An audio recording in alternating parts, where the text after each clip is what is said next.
Во рамки на одбележувањето на 50 годишнината од основањето, Центарот за култура Бели Мугли организираше изложба на карикатури од авторката Ленче Стоименова од Кочани. На отворањето на изложбата беа представени 30 творби, на кои таа низ специфичен начин го изразува сопственото видување на актуелните политички и општествени случувања кај нас и во светот.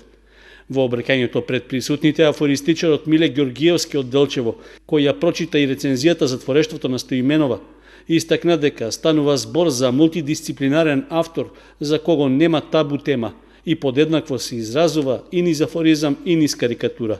Ако ме прашувате од каде теми, барем во ова бурно време, теми, дилеми, идеи за карикатура и за афоризам има.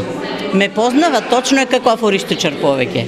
Меѓутоа, афоризмот и карикатурата се брат и сестра. Бидејќи афоризамот е слика со зборови, а карикатурата е збор во слика. Овие карикатури, дел од нив, поголем дел од овој што се сега тука изложени, беа во Порта Македонија во Скопје. Инаку учествувам на меѓународни конкурси ширум светот. Не можам да се пофалам дека сум добила некоја бог знае каква награда, ама нешто поситно има. Сите карикатури што беа представени на изложбата Стоименова веќе ги има објавено на социјалните мрежи, затоа што, како што истакна, тоа во моментот е најбрзиот и најдобриот начин еден автор, без разлика од која област е, да се представи во јавноста. На отворањето на изложбата беа читани и нејзини афоризми, а сопругот Борис Стоименов исполни неколку музички точки на гитара, збогатувајќи ја вечерта.